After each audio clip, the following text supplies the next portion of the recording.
Kin Zero. This is my last mission.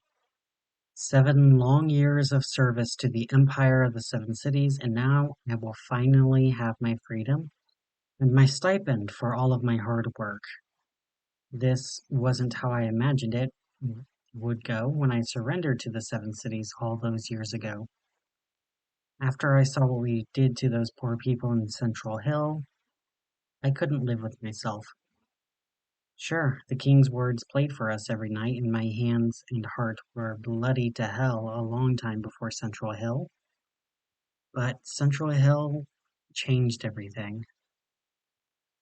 Those fires we set, I watched as people's skin blistered with their bones beneath bleached and their fat melted. All at the same time as those moving corpses screamed at us. We were ordered not to fire at the bodies, to let the civilians suffer and leave them as a message to the Seven Cities. Those bodies, screaming, their clothes and skin fusing, their eyes melting, their blood boiling, while their desperate screams echoed through those mountains. Every time I closed my eyes, their screams overwhelmed the soft words of King Walker. Even when my eyes were open and I was at lookout, the corpses kept screaming at night. Even long after they stopped moving and they were dead, the corpses still screamed at night. When we were ordered back west, I trailed behind, and eventually my unit disappeared. I doubt I was ever missed. Soldiers had been disappearing from the units ever since we crossed the border of the Seven Cities. A lot of soldiers loyal to the kingdom of Vespucci all their lives who never breathed a single whisper of defiance simply disappeared when they tasted potential freedom in the Seven Cities.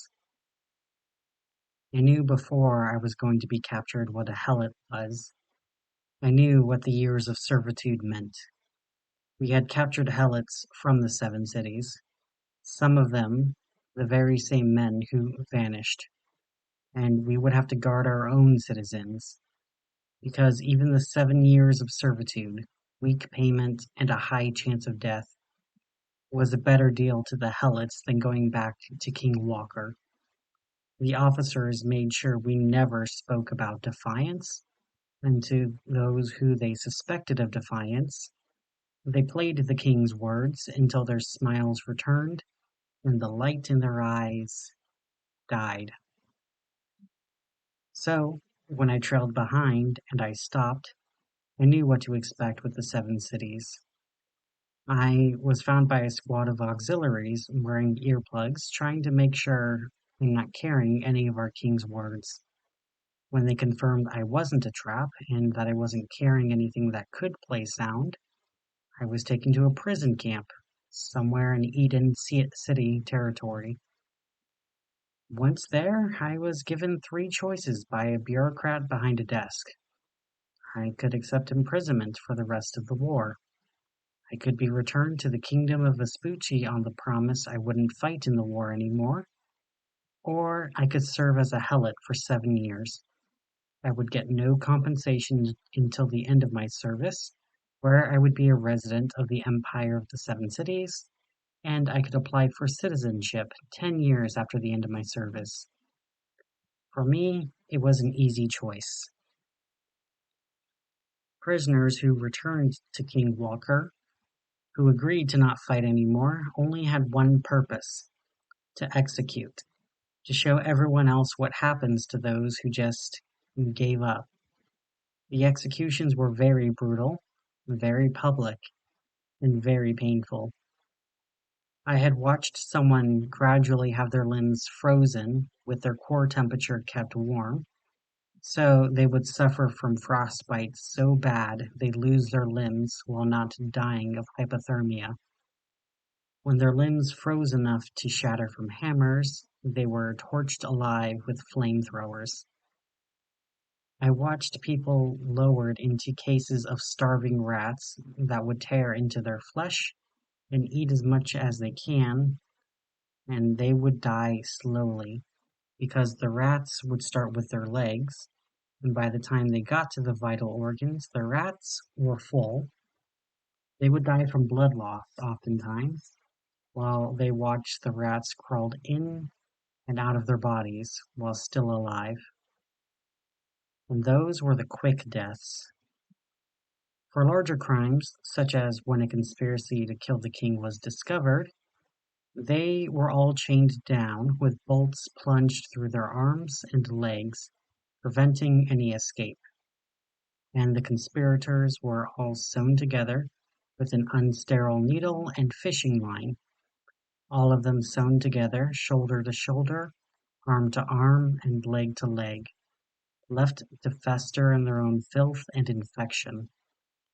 And when one of them died, they were left to rot with their compatriots. Maggots, flies, and other disgusting parasites crawling from the dead bodies into the wounds of those still living next to them. They would be dead after a few days, but they would let all of the bodies rot before they were taken away. And the reason why we're all aware of it? King Walker had executions shown every Friday night. Sometimes they were recordings of executions during the week, but every Friday night from 7 p.m. to 8 p.m., every resident of the Kingdom of Vespucci was required to watch the executions. Even businesses shut down while everyone tuned in and watched the execution while King Walker narrated their crimes and how they would be killed. It was an effective deterrent, but also one with many fans. People who looked forward to the execution hour every Friday, who would plan parties around watching the executions, and who revel in the suffering shown to us every week. I knew that the seven cities were not perfect, but I knew that it couldn't be as bad as what was waiting for me back home. So I agreed to be a helot. So I was assigned to the 700th Helot Division in Isle Cities. We were the ones who dug the trenches, the trains, and barriers for the legionaries who protected Isle City from kaiju. It wasn't fun, but it wasn't worse than what I was doing in Central Hill. The legionaries ignored me except when giving orders, and it was so much better than having every action scrutinized and over-examined. And every night the king's words grew more distant. The screams grew weaker, and I thought I would finally be free of my crimes. Then Hush became a hero, and my duties became a lot less in demand. I lost a lot of friends as they were all taken to other parts of the Empire, but I remained in Isle City, now working as a stevedore, unloading and reloading military ships, some heading to the Kingdom of Vespucci to the west, and others heading to Primeval in the southeast. It was busy, and though I know it wasn't Hush's fault, I couldn't help but feel angry at any piece of news about the Coastal Guardians. I could have lived an easy career for the rest of my tenure, but no, I couldn't because suddenly legionaries weren't needed as much, nor the helots that supported them. But then I was volunteered to help in reclaiming an outpost in Primeval. Thankfully, my parole officer explained this was my last mission before my freedom was achieved. He also gave me something called an Aphone, which I'm using to record my thoughts. I found out it was thief-proof when another helot tried to take it from me, and he wound up on the ground shaking from the power of the electric shocks. So I figured this mission would be my easiest, but turns out they saved the most difficult to last. We were led into the ship, chained to each other, slowly making our way into the brigand hold, where we were released, but left to our own devices. Just above head height, there were small windows with bars over them, so we could see smell, hear, and sorta see what was happening around the ship. It was more interesting than listening to the bulbs buzz. At first, I thought there was no point to the windows, but when food was served for the hunters and scientists, I realized the point. We could smell the food cooking, we could even see people grab them, but we couldn't eat. No food was brought down to the brigand hold, and even when we banged on the walls and screamed for food, everyone in the cafeteria refused to make eye contact with us, focusing on their own food and refusing to even think about us. It was cruel, but even this wasn't as bad as it got in Vespucci. I remember more than a few days where no food was provided, so instead they had us file into the cafeteria while the king's voice echoed through the speakers. You've had enough. You've had plenty. You are satiated. You've had enough. You had plenty. You are satiated. Over and over again, until that creepy grin was plastered all over our faces, and our minds were convinced that our bodies were lying to us, and we weren't actually hungry. Nights like that felt like getting drunk or high instead of eating, and trying to convince yourself that you actually spent the entire time feasting. And this wasn't exclusive to the military. I remember it happening in school, and I remember it even happening around Saturnalia. When there was famine, the king would speak to us all and convince us that we actually had enough and that we were all actually full. I don't know how many times that actually happened. They all kind of blended together, but when I finally got away from the king, I realized how often his words dictated my life. Sure, the imperialists were cruel to me, but they weren't trying to convince me that their cruelty wasn't there. When I was denied meals, made to work 24 hours, or just denied medical care until I was hobbling along, they were being cruel because they felt like it was some cosmic justice. Some Vespuccian soldier killed a relative of theirs, so they got even by denying a helot a meal for a night. Whatever helped them sleep better at night, and whatever I could do to keep them from making it personal towards me. When the kingdom of Vespucci was cruel, they always had the mesmerizing words of the king to convince us that our injuries were actually our fault, how starvation was actually satiation, how our defeats were actually great victories, and how our dead were honorable heroes, how our compatriots were our enemies, how the knife in our backs wasn't actually there, so it didn't need to be pulled out. The imperialists weren't as free as I had hoped, but they had a freedom that they never even thought about. The freedom to know that their thoughts were their own thoughts.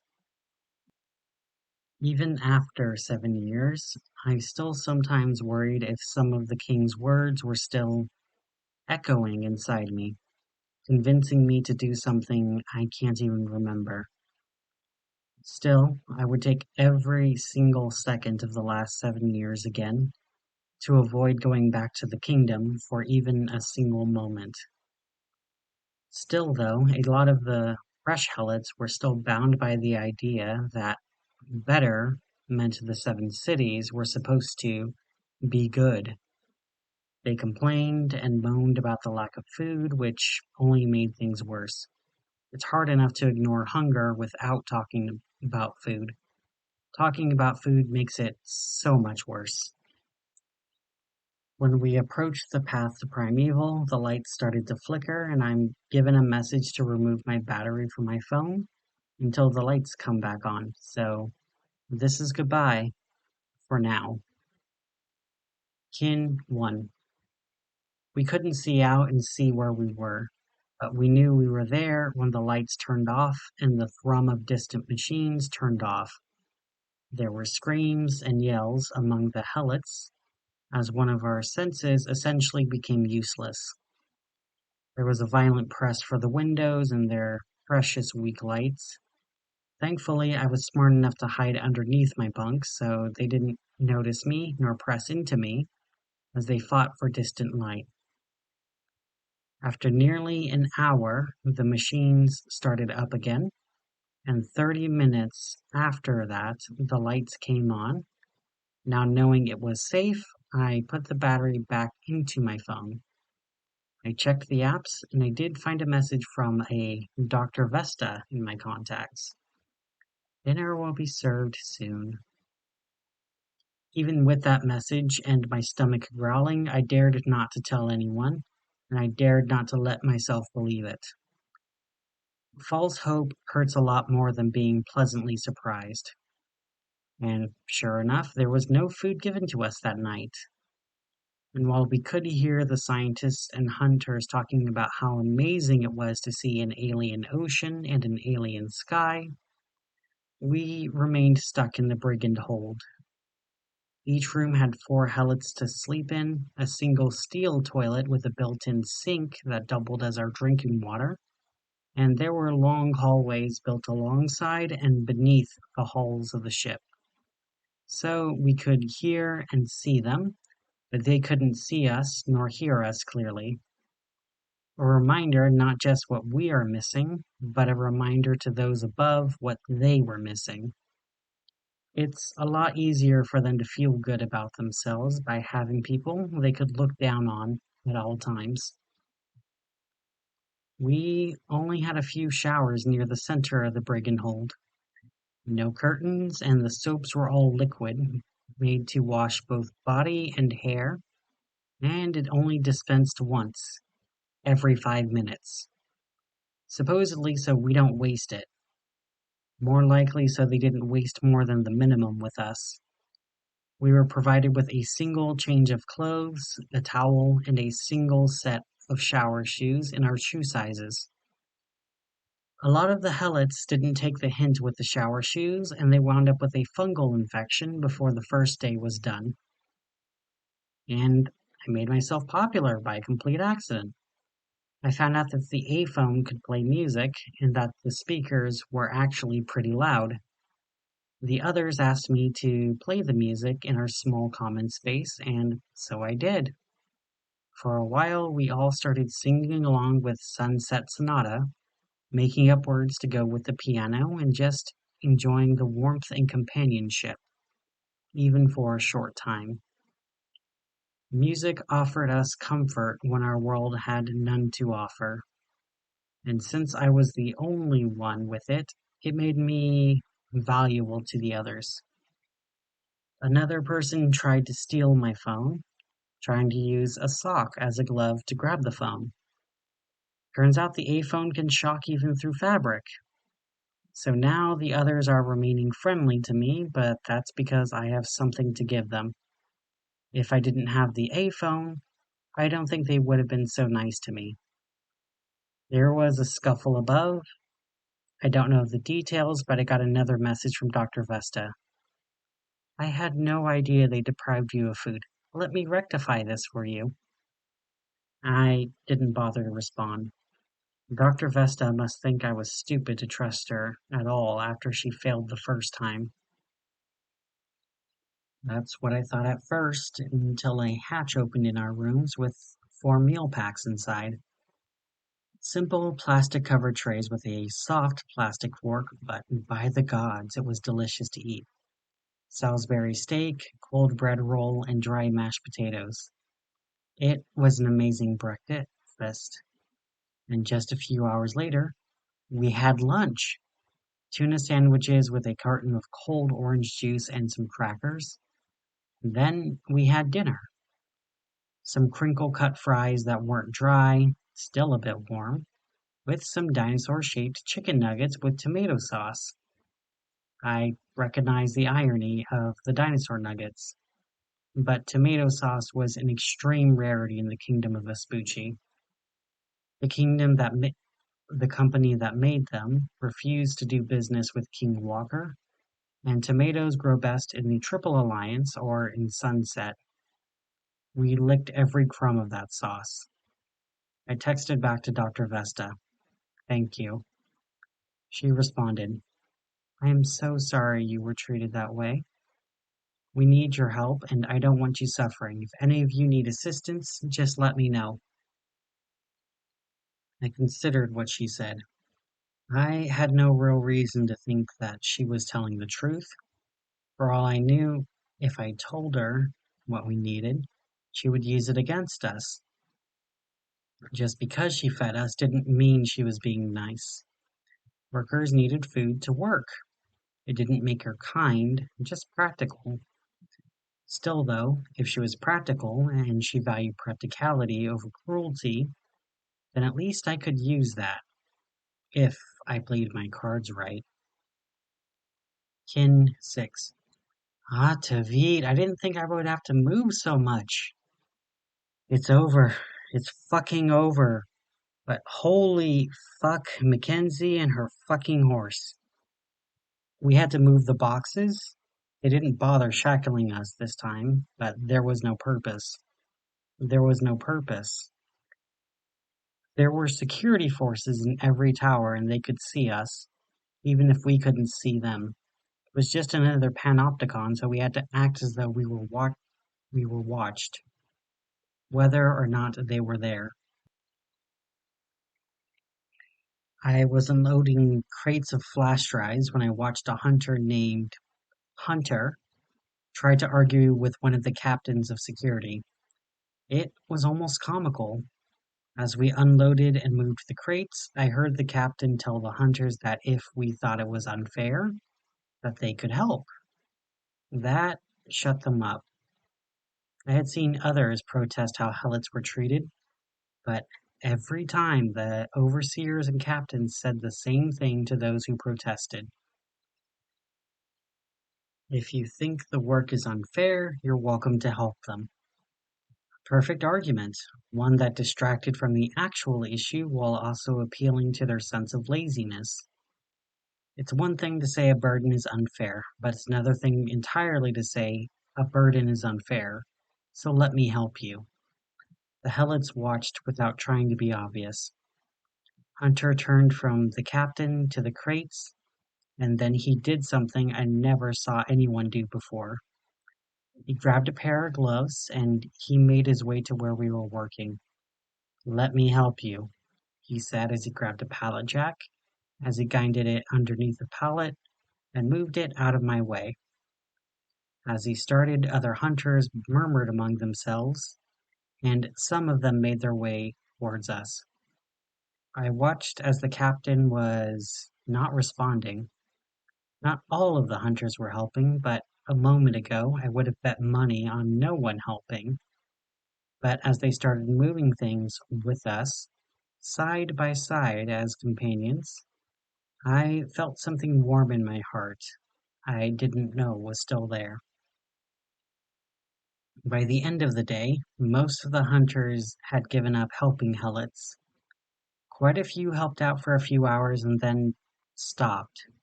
A few came back after a break, but a few, like Hunter Sage, helped out the entire time. And during lunchtime, some of the hunters left and returned with bags of chips and sausage rolls with some more tomato sauce. I could see in the captain's eyes that they didn't like us taking a break to eat, but among the hunters, they couldn't tell us to stop.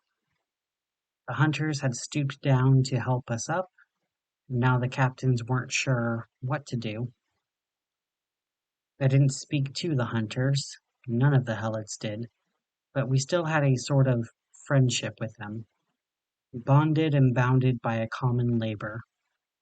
When it ended, we were let back into the brigand hold, tired and sore, but in the end with higher hopes. I didn't know anyone in the Seven Cities could act that way. Maybe there was something I could do when my tenure ended. Kin 10. It was a boring 5 kins. We talked with each other, and eventually our blisters healed. Some ointment was let down with our meals, and we started having communal meals. Sometimes we played music, sometimes we shared stories.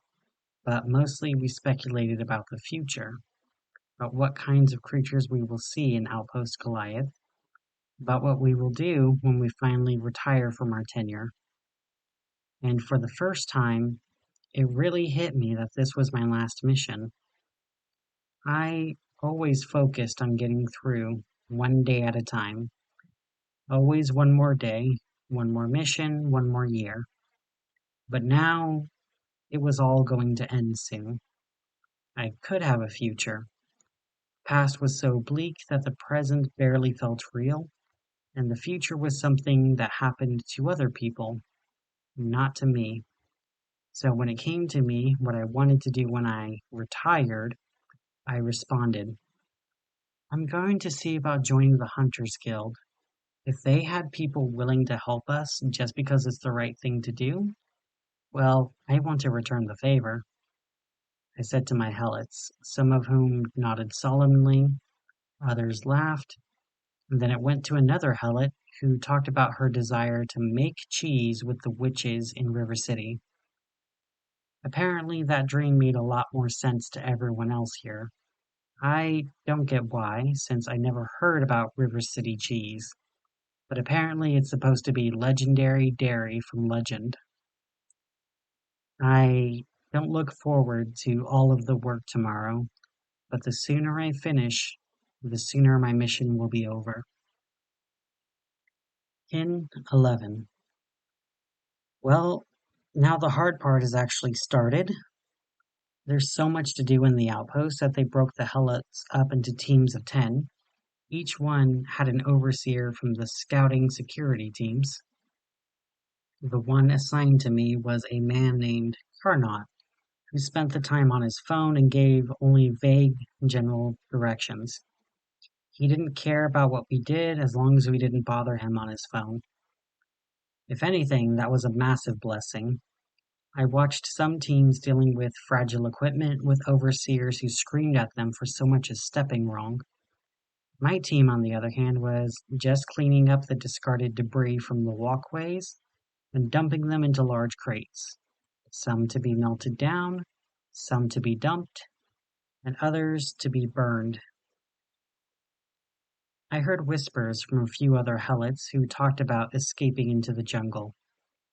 If we get past the guards, we can head into the jungle. If all of us run, they won't catch all of us. And then we'll be free. They won't risk running into the jungle after us, he said.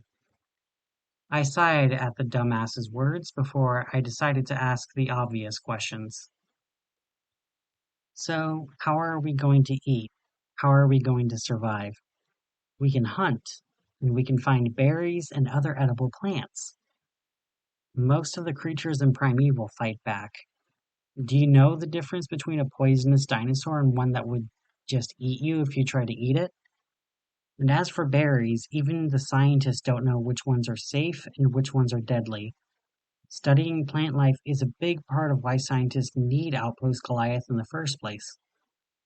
Well, then we'll steal food, and we'll figure out what is or isn't safe to eat before we start eating the berries. The Helot, I realized was named Larry, proposed before I sighed again. Food is closely monitored, and even if you stole enough for everyone to survive long enough to escape, there's other threats out there. The anthropomorphs don't live on Alvarez because most of the continent is at the wet bulb point. That's an environment where the humidity and temperature are both so high that no mammalian life can survive. Our bodies would cook during the day, and at night we would still die of heat stroke within hours, even if we weren't moving. And that's only 100 kilometers south of us. And before you say there's still a lot of places to hide, do you realize that there's numerous bugs and parasites that would kill us in literal minutes? What are you talking about? It can't be that bad, Larry said while I shook my head. Larry, I want you to realize something on a deep level. The scientists don't give us anything without an absolute need. They need us to do the job, and that's it. They aren't providing entertainment. They aren't providing more than the bare amount of stimulation so we don't go insane. They only feed us well because we are building muscle as we are doing physical labor. Our showers only work for 5 minutes at a time, and hygiene is important for preventing disease. And even with all of that deprivation, they provided us bug repellent, sunscreen, and water, and advised us to use it every 2 hours at minimum. If they thought most of us would have survived without it, they wouldn't have bothered to provide any of it for us. So, not only is it essential for our existence, but it is very essential. So, there is no way in hell you can escape and still survive, Larry, I told him, while I kept shoveling ash into the bags. You're an idiot. I thought I left behind all of the thought crimes and stupid smiles back in Vespucci, but I can see you're still the king's lapdog bitch, Larry said as he smiled to all of the listening helots. Look, I'll prove it to you. I'll skip the next time they tell us to put on repellent and sunscreen, and I'll prove to you that a real man is tougher than some bugs in afternoon sunlight, he said, trying to prove his own superiority by acting tough. Don't do that, dumbass. You're not tougher than Kinich, I said, pointing at the sun above us. A real man doesn't need sunblock, he said as he kept pushing his broom along the trail, and I shook my head and played my music to myself as I kept picking up debris. 2 hours later, Larry and half a dozen other helots were in the infirmary, nursing first-degree burns across most of their bodies, and massive lumps that were leaking pus, just from being bitten by the local mosquitoes. Suddenly, no helots were talked about leaving, and everyone made sure their sunblock and repellent was on every 2 hours without fail. That night, we were given rations and we went to our bunkers. The screens kept the insects out, but even so, we slept with nets over our bed. And even though the doors and windows were locked, with bars on the windows, none of us dared to leave. Well, it's time to sleep. Hopefully there will be an update tomorrow. 10:12. The hunters all left to go into the jungle to dart and tranquilize the dinosaurs and other creatures. No more help for the helots. As we cleaned up the paths, Dr. Vesta spoke to the entire outpost from a newly functional PA system. To help collect the newly documented lifeforms, we need search and collection teams to collect the tranquilized creatures. Anyone who volunteers for it will be rewarded with 500 centi with each creature brought back. That immediately perked me up and most others. Our service ended with getting 5 aura or about 10,000 centi. So getting an additional 500 centi would add up quickly. Plus, it would break up the monotony. I tried to volunteer with Overseer Carnot, but so did everyone else. Eventually, they decided to take 5 people from each group of 10 and take them out with the search and scout teams. I wasn't selected, so I stayed behind helping clean up the remnants of the cafeteria. At the rate we were going, by the end of the month, the entire outpost will be cleaned up. And then I will be shipped out while another ship is brought in with fresh workers, while Dr. Vesta remains and she helps rebuild the entire outpost. Though I have my suspicions about what they are going to do, I cannot confirm it. Numerous steel cages have been removed from the ship, and the foundations are being cleared out for massive paddocks and for more bunkers. The MSU has a lot invested in Fort Goliath, and apparently they're going to keep investing in it, almost to the point of ridiculousness. Tonight, less hunters returned than went out. I guess some of them are taking the risk to stay out and get bigger kills. When I went out, I noticed not everyone had returned. When I asked a helot who went out and came back, He said it was because some of the helots were going to be working all night to bring in the creatures. Kin 13. No one let us out of the bunker until past noon. At that point, we were ordered not to keep the building, but to load up the ship. No reason was given, but Carnot was helping us load up the ship. I would like to stress that again. The scientists were helping us load up the ship, not just with crates full of hard drives, but also with the cages that contained the captured creatures. No one would explain what happened, but I did notice Dr. Vesta was missing, and so was all of the hunters, and most of the security scout teams were lost. When I asked Carnot, he only pointed into the jungle, and I got the message. Half of the helots were missing, and now it's obvious that the people left behind are just going to abandon the outpost before it completely loses control. With Dr. Vesta gone, and Dr. Handler is in charge of the outpost. And he ordered a full evacuation of the outpost. Now we have everything. We are now running. I'm recording this while in the brigand hold. There's a lot more space, but no one is relieved about it. I check my Aphone and I can see there's distress calls, but I cannot respond to them or even get the information about them. There's dozens of notifications on my phone, but when I press them, some app called Honor tells me I am not allowed to respond, but won't let me disable the beeps nor stop seeing the distress calls. In a very dark way, it reminds me of the bars in our windows and how we can smell the food, but we can't taste it when they're serving the scientists and the hunters. A reminder that they don't have to hurt us themselves to hurt us. They will remind us of the pain out there and how we are only not there because of them. Before Kin 14 began, all but one distress signal stopped. One by one, they all went out. I don't have to be a scientist to know what that means.